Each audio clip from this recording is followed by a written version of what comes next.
How did a man who never raised a hand to kill anyone become one of the most infamous and terrifying killers of the 20th century? Think about it for a second. We're not talking about a general who commands armies or a mafia boss who orders executions from afar.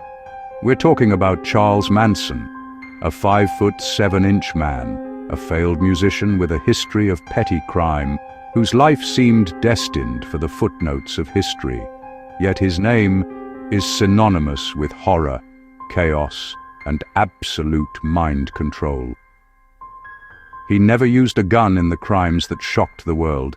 His weapons were invisible, fired from his mouth, and lodged directly in the minds of his followers. Which brings us to the true paradox, the question that pulses at the heart of this mystery. What kind of power is this? What kind of influence is capable of transforming middle-class young people with dreams and families into automatons willing to commit unspeakable acts in someone else's name? This isn't a mystical force or a superpower. It's a technology, an engineering of persuasion taken to its darkest extreme. Manson was, above all, an architect of the human psyche. He intuitively understood the cracks in people's souls, the existential voids, the desperate desire for belonging that we all carry to some degree. Have you ever felt an almost magnetic attraction to a leader, an idea, or a group, even without fully understanding the reason? This feeling, this force of attraction, is the playing field of great manipulators. Charisma is often just the packaging of a sophisticated control mechanism, and few people in history have known how to operate this machine with the lethal precision of Charles Manson. In this video, we won't delve into the gory details of the crimes. There are dozens of documentaries about this. Our objective here is deeper, more surgical. We'll put Manson's method under a psychological microscope. We'll decipher the code of his influence, breaking down, one by one, the tactics he used to hijack wills and rewrite realities. And what you'll discover now may surprise you, because these same techniques, in lighter, more socially acceptable versions, are used every day around us, in advertising, in politics, and sometimes even in our most intimate circles. So, stay with me until the end. Because understanding the mechanics of manipulation isn't just an exercise in morbid curiosity, it's your primary defense tool. By recognizing these strategies, you become immune to them. And more than that, by understanding the fundamental principles of human connection that Manson twisted for evil, you gain access to powerful keys to ethical leadership and positive influence. Before becoming the prophet of the apocalypse, he had to present himself as a savior. He didn't arrive with orders and threats. He arrived with a gift.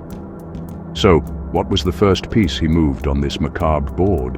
What was the bait, the irresistible offer that opened the door to these young people's minds and set them on the path of no return?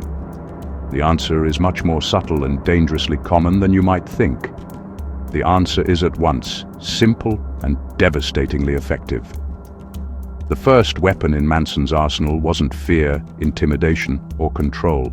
It was love, or more precisely, an overwhelming simulation of unconditional love. In the psychology of influence, we call this love bombing or love bombing. Imagine what it's like to be a young man lost in the turbulent 1960s, feeling invisible to your family and displaced from society. And then, out of nowhere, a charismatic figure appears who not only sees you, but celebrates you. Someone who looks deep into your soul and says, "You are beautiful. You are perfect just the way you are. You have finally found your place. You are home." This overdose of acceptance and validation is like water to someone dying of thirst in the desert. It's a powerful drug. Manson wasn't offering a place in a commune. He was offering emotional salvation. He filled a void so deep that his target's gratitude became almost infinite.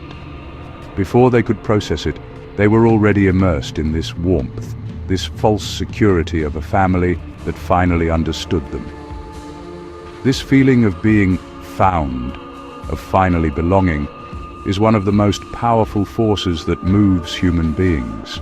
And it's a feeling that, on some level, might be familiar. This power of acceptance, this need to be seen, it's universal. And that's precisely why I'd like to pause here, because this exchange we're having is a two-way street. If this topic resonates with you, if something I've said so far has touched you or made you reflect on a situation, leave a comment below. Sharing your insights not only enriches our discussion, but creates a safe space for us to explore these ideas together. Your participation is what transforms this channel into a true community of inquiry. When you leave your like, you're not just pressing a button. You're giving me a clear signal that this kind of in-depth analysis, which goes beyond the superficial, is relevant and needs to continue. It's your feedback that shows me the way. And if you believe, like me, that unraveling the workings of the mind is the best way to strengthen and grow, consider subscribing so you don't miss the next steps on this journey. Each new member in this community is proof that we are not alone in our quest for a deeper understanding of human behavior. Your presence here is what fuels me to keep going. And this fuel is essential, because what Manson did with this first powerful weapon was just the foundation. He didn't just offer love, he used that love to build the walls of an invisible prison. And this fuel is essential, because what Manson did with this first powerful weapon was merely the foundation. He didn't just offer love, he used that love to build the walls of an invisible prison, brick by brick, inside the minds of each of his followers. And for those bricks to fit perfectly, he needed fertile ground. And in the late 1960s, the world was that ground.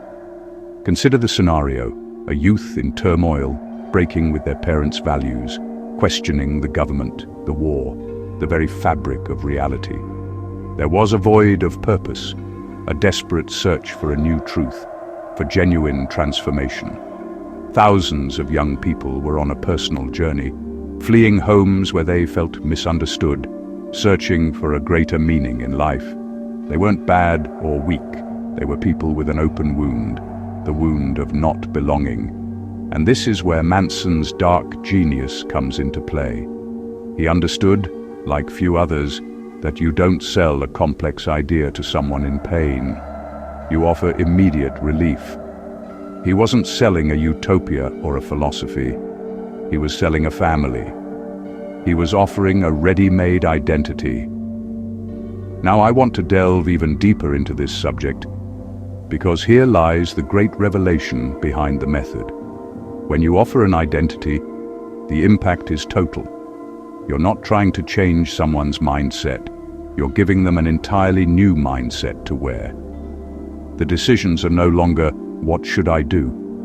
But what do we, the family, do? This subtle shift is the key to everything. It's the hidden truth behind the scenes of great manipulations. He didn't need to convince anyone to agree with him on every point.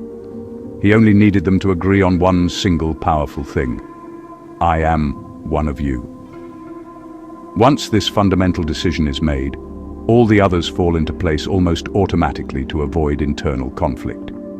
It's soul engineering.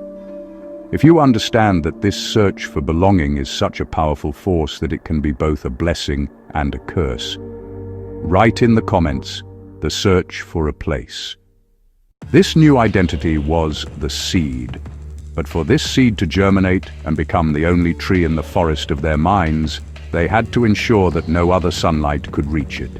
They had to create a closed ecosystem where only their truth could breathe.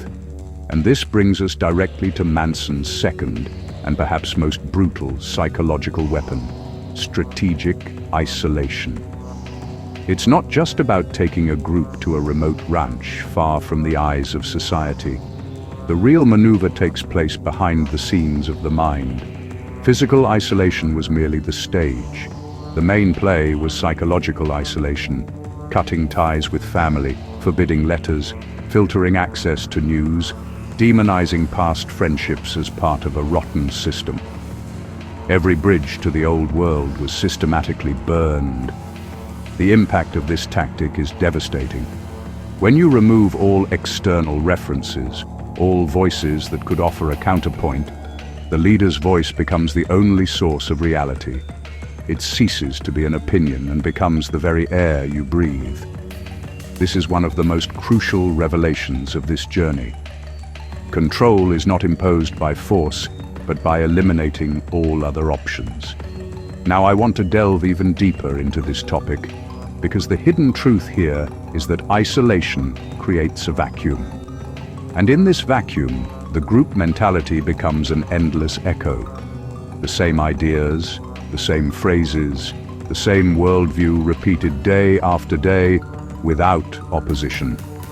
This repetition not only convinces, it provokes a profound transformation in neural architecture. Decisions that were once complex, full of nuances, now become frighteningly simple because there is only one path, one truth. The person is no longer choosing. They are simply following a predefined path, believing the journey is their own. It's a prison without bars, where the prisoners themselves guard the walls, believing that outside there is only chaos. If you've ever felt like you're in an information bubble, or realize the power it has, comment below. Invisible walls. Once the outside world is silenced, and the only voice that resonates is the leader's, the group is contained. But an isolated group, living in this vacuum, risks fragmenting from within. It needs a purpose, a powerful glue that holds it together and directs it toward action. And the strongest glue there is forged in the fire of fear of a common enemy. With the family now isolated from the world, living in their own reality bubble, Manson unleashed his third and most potent unifying weapon, the creation of a grand narrative, an apocalyptic enemy. Nothing unites a group more than the US versus them mentality. It's one of the most primitive and effective triggers in human psychology. And Manson didn't just point a finger at an adversary. He composed an opera of paranoia and gave it a title taken from a Beatles song, Helter Skelter. He prophesied an imminent and chaotic racial war that would destroy society as we know it. And at the end of this journey of destruction, only one group would emerge on top to reign over the ashes. Them, the family. The impact of this story was cataclysmic. Suddenly, these young people were no longer a bunch of misfits living on a dirty ranch. They were the protagonists of a revelation, the chosen ones. Their mediocre lives gained a cosmic purpose. Every decision, every sacrifice, was now part of a sacred mission to survive the end of the world. This is the hidden truth behind many extremist movements.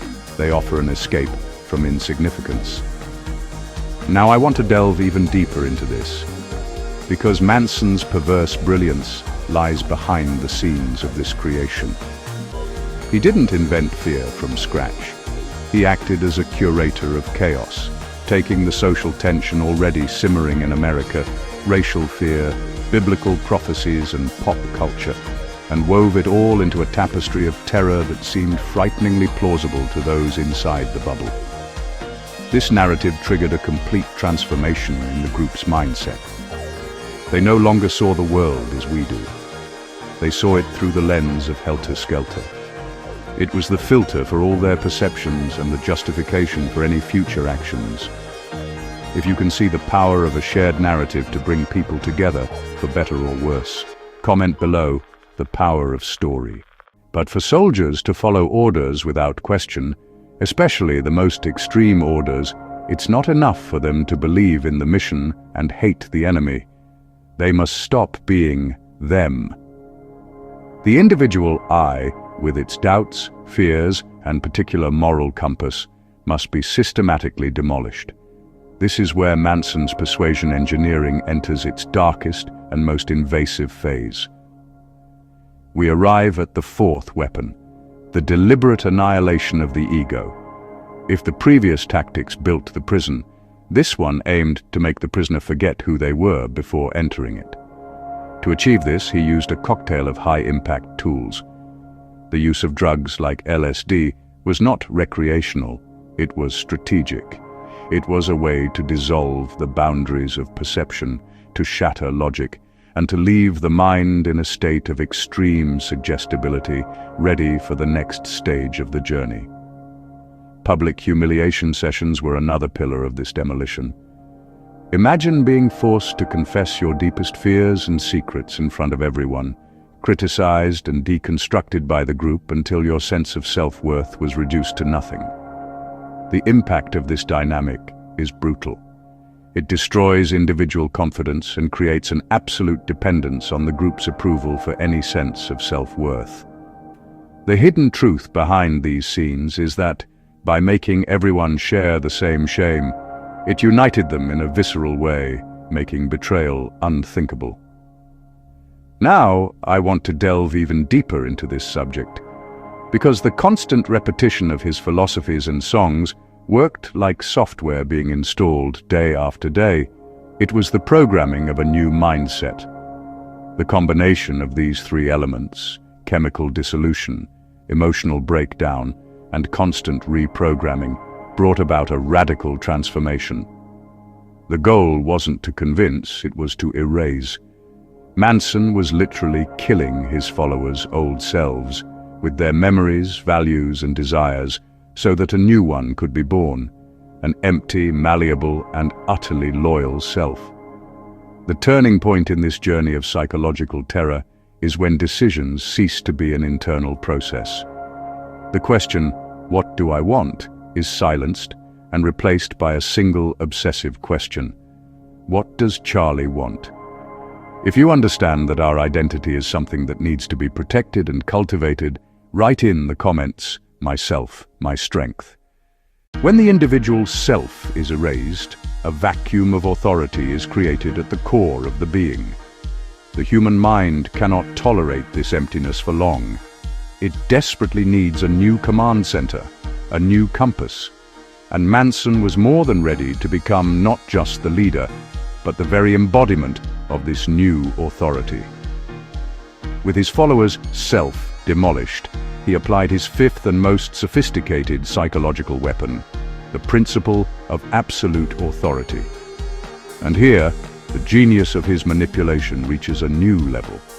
He didn't behave like a boss or a commander giving orders. That would be too simple, too direct. He elevated himself to a different category. He became a prophet.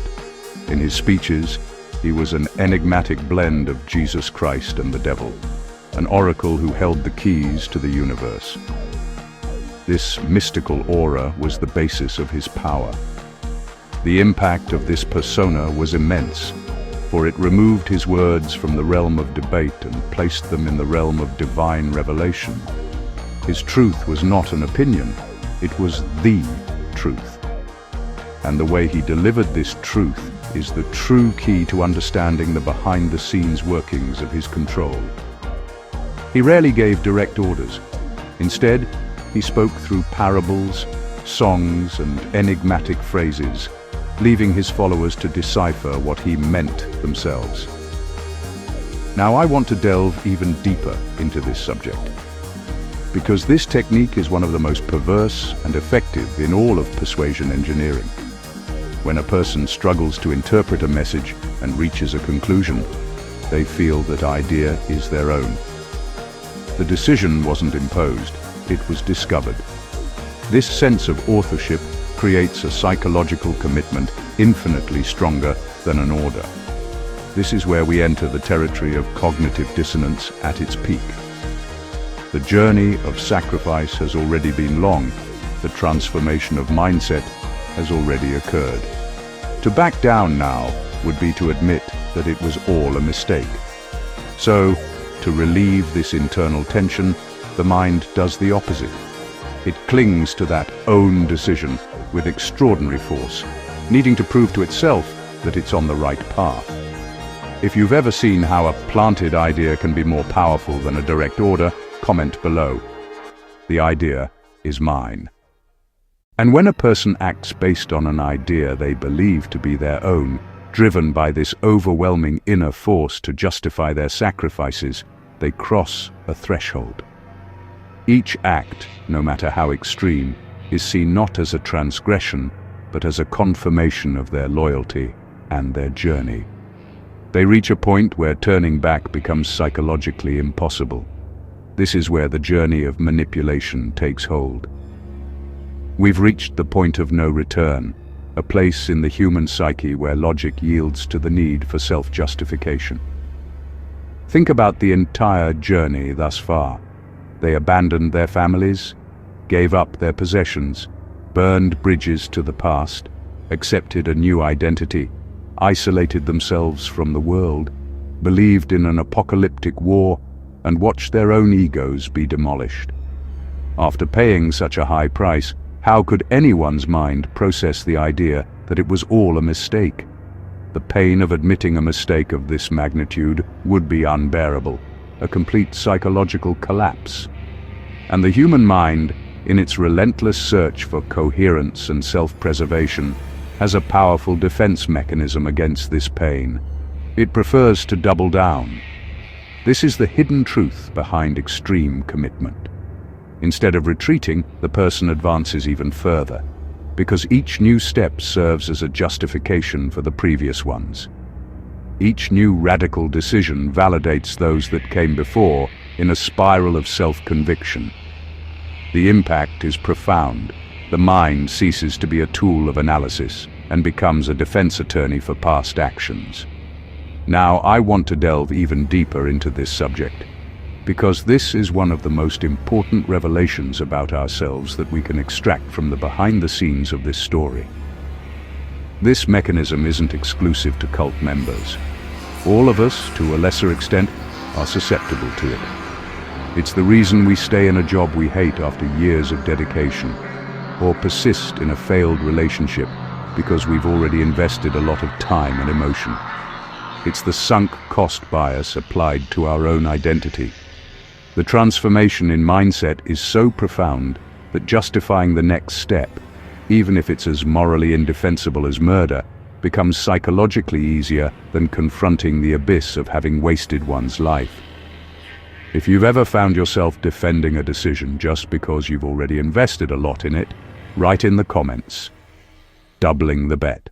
Understanding this dark mechanism is not an invitation to despair, but rather the first step toward liberation. Because once you see the gears of the machine, you can learn to dismantle it. And the question that remains is, how can we use all this revelation to our advantage? How do we develop the antidote? This is where our journey takes its most crucial turn. We emerge from the darkness of analysis and enter the light of application. Because the most powerful antidote to manipulation isn't distrust, it's clarity. It's the ability to recognize patterns in real time. The first step to protecting yourself is having a radar for the warning signs we've dissected here. That excessive, too fast love bombing at the beginning of a relationship or in a new group. That subtle but insistent request for you to distance yourself from friends or family who don't get your new journey. The constant creation of an us versus them mentality that puts you on a pedestal and demonizes everyone else.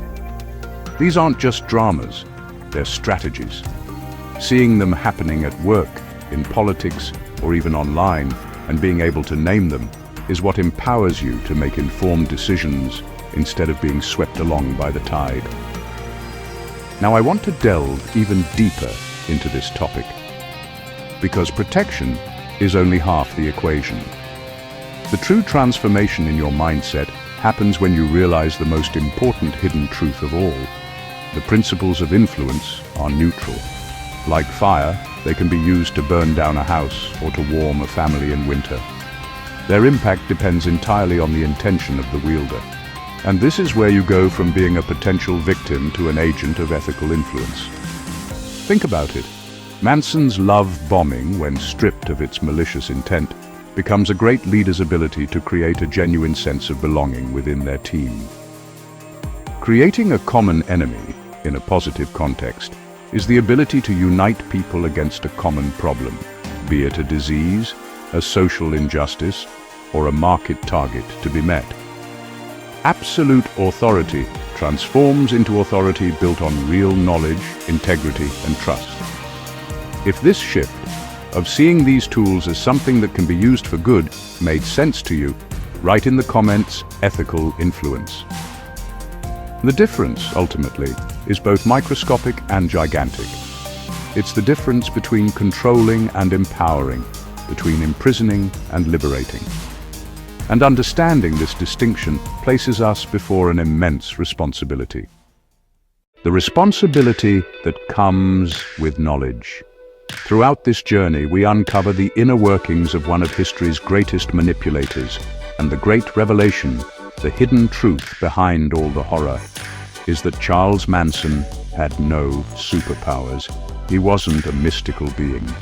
He was simply a master at deciphering the vulnerabilities and deepest desires that exist within us all. The desperate yearning to belong, the relentless search for a purpose that gives meaning to life, and the human tendency to follow an authority that promises answers.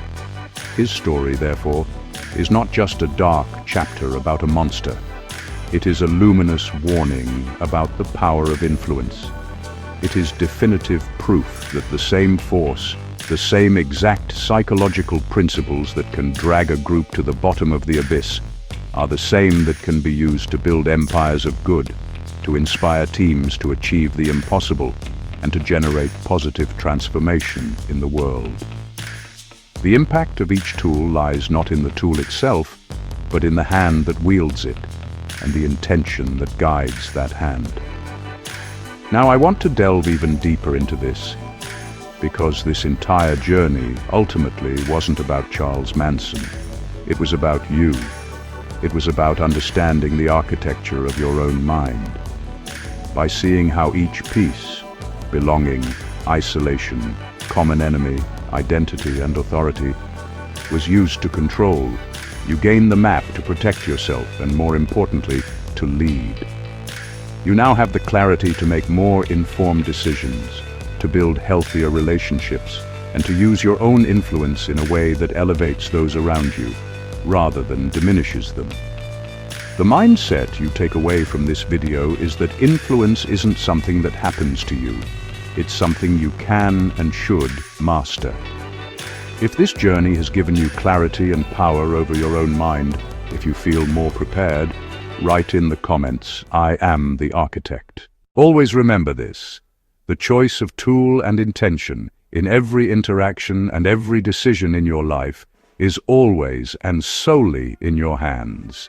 You are the architect, and for making it this far, to the end of our conversation, I truly thank you. I know we've dived into deep waters, but the clarity we find on the other side is worth every second. This channel is about that. About giving you the tools, manuals, and blueprints to build a stronger mindset and a more positive influence. If this journey of becoming the architect of your own mind resonates with you, and you don't want to miss the next episodes, consider subscribing and joining our community. If at any point in this video you felt that connection, if you felt that we were on the same page and that something here resonated with you, your like is the silent signal that shows me that we are on the right track. And so I know who are the people who really dove deep with me, who got to this exact point. Leave a comment below with the phrase, "The key turned." This way, I know who is committed to this transformation. Knowledge is a process, never a final destination. And to keep this learning momentum going, I've already included a video here that perfectly complements what we discussed today. Just click and continue this journey with me there. See you soon. It's a technology, an engineering of persuasion taken to its darkest extreme.